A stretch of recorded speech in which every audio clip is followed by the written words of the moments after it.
and welcome to Transfer News Live. This is every Premier League club's transfer window roundup. Let's begin with Arsenal. It was a slow start for Arsenal. A lot of Premier League clubs were doing business early and Arsenal was seemingly sleeping, and a lot of Arsenal fans were growing concerned, but slowly and surely they've got deals done. Zubimendi is a big one for Arsenal. I think they can get excited about him. Victor Gyökeres is round the corner. There's been some clever bit of business. I think Christian Norgard is a very good signing for Arsenal. Madueke is a little bit of a high price for a player that's a little bit unproven, and buying from your rivals has upset some of the Arsenal fans, but still, I think Arsenal have got a side to get excited about. Moving on to Aston Villa now. They failed last season to qualify for the Champions League, and as a result of that, the money is just not coming into the football club. They have to comply with PSR, and because of that, there's very little activity going on at Aston Villa right now. Still, they've kept what they had last season, which was a very good side, but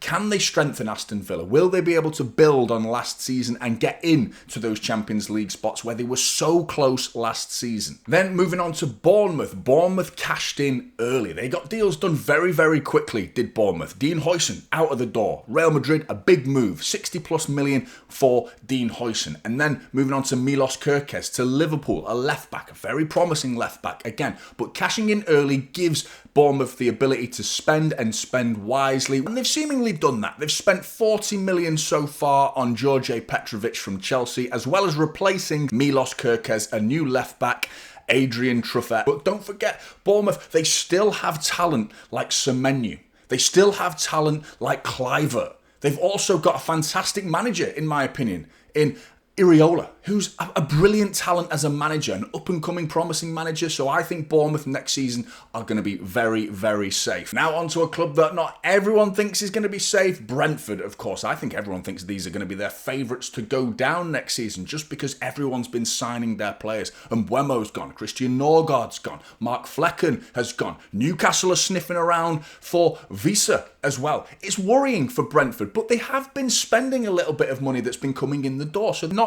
everything is doom and gloom for Brentford right now. I'm not convinced they definitely will go down. I think the biggest question mark for Brentford is where are the goals going to come from, considering you've lost Mbeumo and Visa, which was their main go-to targets for a source of goals. Moving on to Brighton. Brighton have spent a fair bit of money actually, but they've also recouped a fair bit of money. So Brighton have had a very busy transfer window so far this season. They've spent nearly 18 million, 35 of that on a Greek centre-forward, Kostelos. Tom Watson from Sunderland was a 10 million buy that I think was a very astute bit of business. Adingra, of course, went the other way, so that was a left winger out and a left winger in, coming in at Brighton. Brighton's recruitment, that's what they do. They unearth gems. It's the Brighton way. I do feel like Brighton have often shown the rest of the Premier League that you don't have to spend big on high-profile players to acquire talent. João Pedro, of course, he was a high-profile departure to Chelsea for nearly 60 million. Evan Ferguson was an odd one for me because I thought he was a very promising player. There was moments where he was being linked with £100 million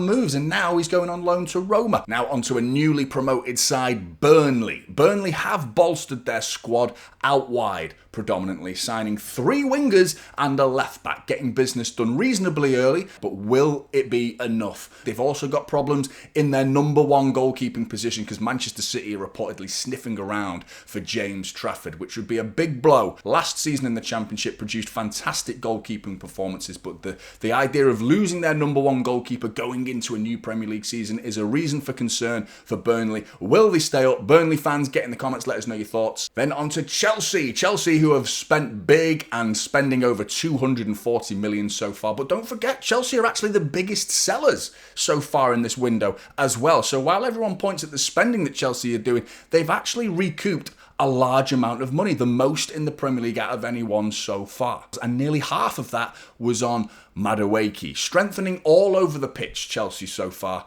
this season, which has been a great sign for Chelsea to build onto the accomplishments of last season with the European trophy that they won, as well as winning the FIFA Club World Cup mid-season as well. Centre-back positions, Sarr has come in, new holding midfielder, Asugo strengthening out wide with Estavo and Jamie Gittins, and they've added goals to their side in Liam Delap and João Pedro. Chelsea, is it enough though for the Premier League title next season? That's got to be the target for Chelsea, to go another level, strengthening on what they did last season with the FIFA Club World Cup as well as a European trophy to brag about. Have they got enough in the bank to go for a proper challenge for this Premier League title next season? Chelsea fans, again, I really want to hear your thoughts. On to the next club, which is Crystal Palace. It's been a disappointing few months for Crystal Palace, in all honesty. Considering they won the FA Cup, what a way to finish the season after never winning a major piece of silverware. Crystal Palace, you're thinking we're going to go from strength to strength, but then they were whacked with the news that they are not going to be a Europa League side. They are going to be a Europa Conference League side because of the multi-club ownership problems that they face right now. And also, there has been very little transfer activity for Crystal Palace so far. Borna Sosa is the only signing they've made for just under £2 million,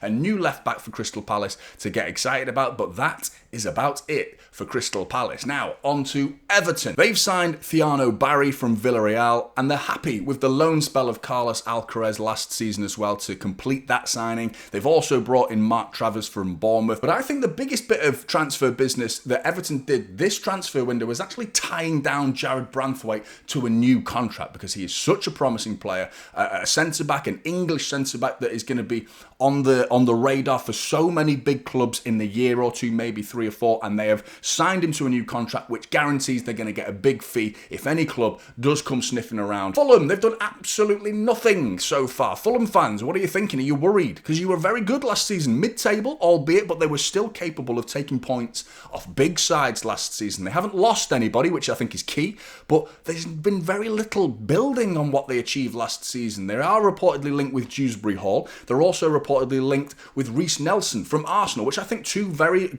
competent players which would add to the squad, but no big blockbuster names, no real marquee high-profile signings for Fulham to get excited about. But I do, again, think Fulham will be safe next season. Now on to Leeds, another newly promoted side. They've spent nearly £70 million so far, which is a common trend for the promoted clubs to spend big because they know they have to. And Leeds so far have added Anton Stack and Sean Longstaff to bolster their midfield. They are looking to sign Feyenoord winger Igor Paxao as well, which again I think would be a very competent signing, a good player to bring in from Feyenoord, but still, is it going to be enough for Leeds? Liverpool, far and away the biggest spenders so far this transfer window, spending over 300 million. It's a large amount of money Liverpool have spent, but it's a large amount of talent that they've signed. Kirkes, brilliant signing. Frimpong, brilliant signing. 2 quality fullbacks Liverpool have signed there. They've complemented that with a sensational talent in Florian Wirtz, and Hugo Ekitike, a bit more of a prospect type player, not quite as consistent in front of goal, but could Liverpool take him to another level? Hugo Ekitike promises to be a very good signing, but with all this spending Liverpool have done, it comes with the connotation of pressure. They have to admit that this comes with pressure now. They have to handle that pressure because everyone's going to be focused on Liverpool. The focus is going to be on them. Lots of Premier League clubs are going to have Liverpool in the crosshairs as the side to beat. Manchester City, who have spent a reasonable amount of money, not to the standards of Liverpool, of course, but the talent that they've brought in is something to get excited about. For me personally, I'm very excited to see Tajani Reinders, Ryan Cherky, and Ryan Aït-Nouri. Brilliant signings. Sfera Nipan is someone no one's really speaking about. One more for the future. A right-back position is, of course, the main concern for Manchester City. Without Kyle Walker, we're going into a season with Mateus Nunes as our number 1 right-back at the minute, who isn't even a right-back, so we absolutely need to address that. There is concerns around the goalkeeping position for Manchester City as well, with Edison being reportedly linked with a move away from the club, but James Trafford could be coming in the other way. I personally think it's going to be Ortega rather than Edison, in all honesty. I actually think Ortega's going to be the goalkeeper to leave Manchester City, but we have to make some sales as well with the likes of James McAtee and Jack Grealish, 2 English talent, which brings into question the homegrown problem Manchester City are facing right now. Now onto United. They've spent big as well. They've also spent over 150 million on the likes of Brian Mbeumo and Mateus Cunha, 2 players that are very good, established Premier League players, but are they going to take United to the Champions League level that they want to be at? They're going from 15th at the minute to a top half table team, in my opinion. They need to strengthen elsewhere than Manchester United, but do they have the funds? I'm not sure they do. They haven't been able to make any sales.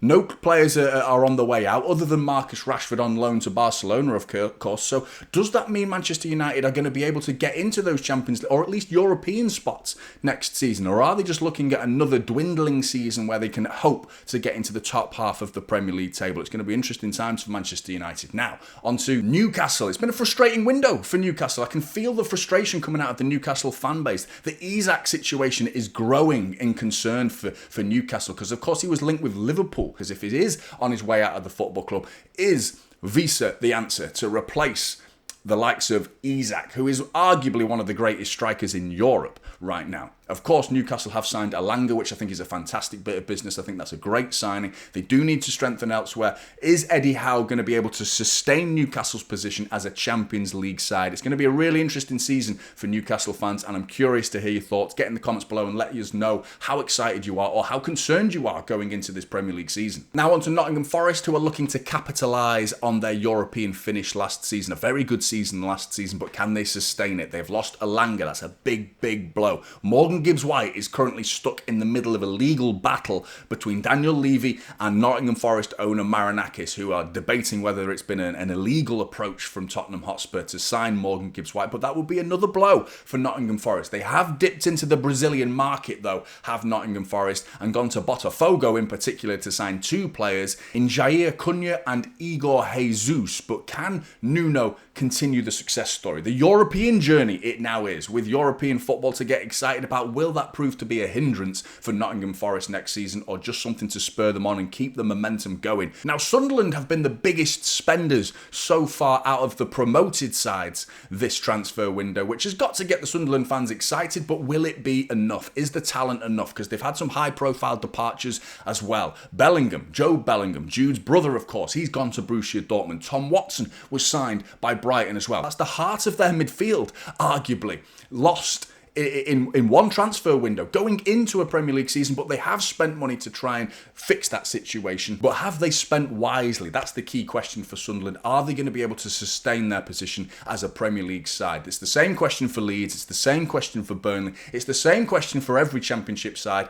that gets promoted into the Premier League now. Can you sustain your position? Because it's proving a harder and harder task to get into the Premier League and stay in the Premier League. Now on to Spurs, who've backed their new manager in Thomas Frank, spending 140 million so far, the most notable of course being Mohamed Kudus so far. And if they do manage to sign Morgan Gibbs-White, I think that would cap off a very, very good transfer window for Tottenham Hotspur, strengthening on the European success they had last season. Beating Manchester United in the Europa League final last season was a huge achievement for Spurs. Can they go strength to strength and build on that success? Thomas Frank is a great manager. I think he could take Spurs to another level, but is it going to be a European spot level for Spurs? Because there's still plenty of clubs that are ahead of them, in my opinion, in the Premier League season. But Gibbs-White and Kudus is definitely going to strengthen Spurs, and they've got to be excited going into this season. Now on to West Ham, who've had to spend that Mohamed Kudus money, and they've spent it so far on the likes of Jean-Claire Todibo and El Hadji Diouf. Kyle Walker-Peters is a free transfer from Southampton. I think that's a great bit of business. Very astute bit of business on a free